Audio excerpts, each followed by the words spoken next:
Bernie Madoff was one of these people. He was one of the best traders on Wall Street. Bernard Madoff has just been sentenced for the biggest investment fraud in Wall Street history. Madoff's investment fund never actually made any trades, at least going back to... Bernie Madoff, I said he died. Yes, sir. Hands behind your back. In the end, Madoff didn't fight. He admitted his crime, he offered his remorse, but offered early life. Bernard Madoff was born to Sylvia and Ralph Madoff on April 29, 1938 in Queens, New York City. His family was Jewish and his grandparents were immigrants from Poland, Romania, and Austria. Madoff was the second of 3 children with siblings Sandra Weiner and Peter Madoff. After graduating from Far Rockaway High School in 1956, Madoff attended the University of Alabama for a year, becoming a brother of the Tau chapter of the Sigma Alpha Mu fraternity. He then transferred to Hofstra University, graduating in 1960 with a Bachelor of Arts in Political Science. Instead of finishing law school, he started his own investment company, Bernard L. Madoff Investment Securities, LLC. Chapter 2. Invested Firm. Bernard Madoff was a prominent figure in the financial world in the 20th century. Bernard L. Madoff Investment Securities LLC was founded in 1960 by him, with the $5,000 he earned from being a lifeguard and sprinkler installer. Additionally, Madoff received $50,000 from his father-in-law, Saul Alpern, who referred friends to Madoff's firm. Madoff's firm quickly gained popularity and attracted investors like Carl J. Shapiro, who invested $100,000.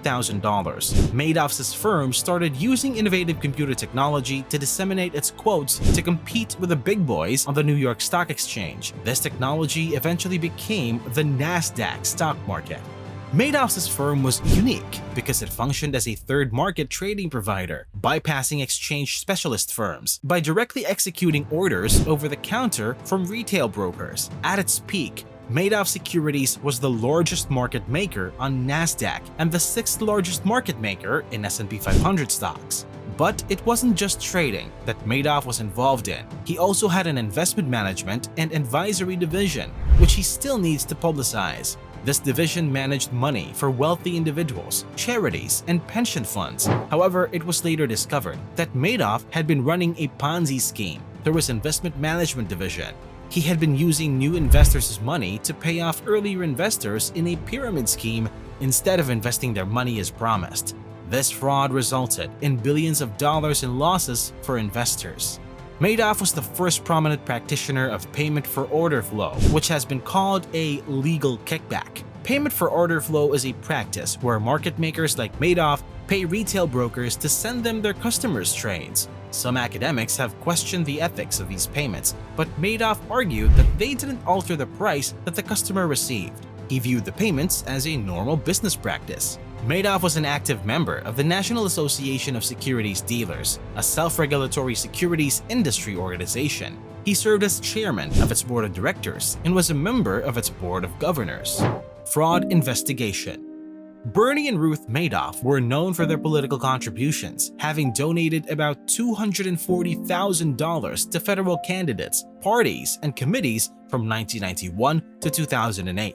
From 2005 through 2008, they even donated $25,000 annually to the Democratic Senatorial Campaign Committee, but some of these donations were later returned to Irving Picard, the bankruptcy trustee who oversees all claims. Interestingly, members of the Madoff family have also been involved in the securities industry. Bernard Madoff himself served on the board of directors of the Securities Industry Association. He was chairman of its trading committee, while his brother Peter served 2 terms as a member of SIFMA's board of directors. But it wasn't just the Madoff family's involvement in the securities industry that drew attention. In 1992, the SEC received complaints about investments made with Avellino and Bynes, the successor to Madoff's father-in-law's accounting practice, which has raised money for Madoff since the 1970s. However, the SEC closed the case after Avellino returned the money to investors. In 2004, a lawyer in the SEC's Office of Compliance, Inspections and Examinations, or OCIE, raised concerns about Madoff's investments and recommended further questioning.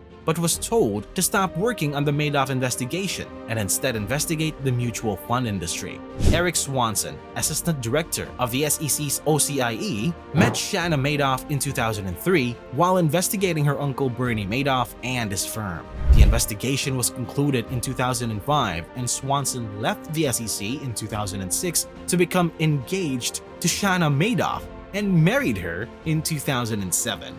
Bernie Madoff claimed that the Securities and Exchange Commission or SEC could have caught him in 2003 but failed to ask the right questions. Despite receiving complaints from whistleblowers for almost a decade, the SEC was criticized for its lack of financial expertise and due diligence. 6 investigations of Madoff by the SEC since 1992 were found to be botched due to incompetence or neglect, leading to an independent external review by Inspector General David C. Williams of the United States Postal Service.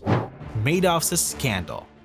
In 1999, a financial analyst named Harry Markopolos began investigating Bernie Madoff's investment business. Madoff claimed to have found a secret formula for investing that allowed him to earn high returns for his clients consistently. However, Markopolos found no way Madoff's returns could be legitimate. Markopolos tried to tell the Securities and Exchange Commission or SEC about his suspicions, but they didn't listen. He tried for years to get the SEC to investigate Madoff's business, but they never did anything. Meanwhile, Madoff's business continued to grow. He was able to attract wealthy clients and investors, including some celebrities. But despite his business, major Wall Street and derivatives firms wouldn't do business with him. They didn't believe his returns were real. Madoff's scheme worked by borrowing money from new investors to pay back old ones. He used various techniques to make it look like his returns were real, including creating fake trade confirmations and account statements. But eventually, he needed help to keep up with the demand of his investors. In late 2008, some of Madoff's long-term investors began to request their money back. Madoff was able to scrape together enough money to make a redemption payment on November 19, but it was clear that he needed more money to meet all the remaining requests. On December 9, 2008, Madoff told his sons that he planned to pay out $173 million in bonuses, claiming that he had recently made profits through business operations, but his sons became suspicious and confronted him. Eventually, Madoff admitted that he was running a giant Ponzi scheme and was finished. Madoff's sons reported him to the authorities and he was arrested on December 11, 2008. He was charged with securities fraud and posted $10 million in bail.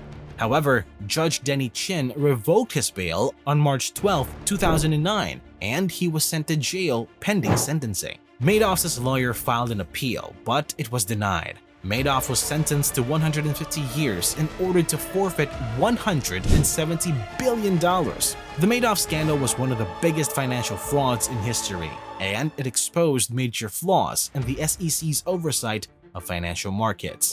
The Madoff Ponzi Scheme.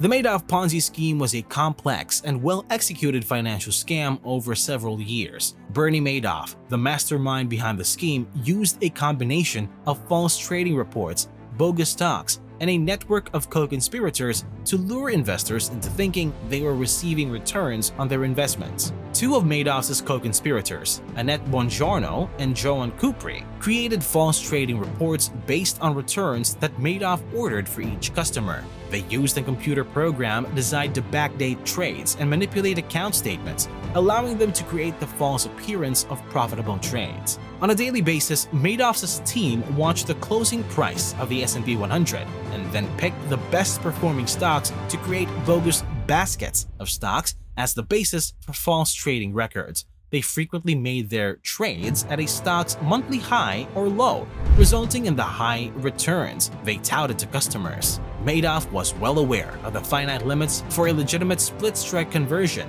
and he admonished his investors to keep quiet about their relationship with him. As early as 2001, Harry Markopolos discovered that for Madoff's strategy to be possible, he would have had to buy more options on the Chicago Board Options Exchange than existed.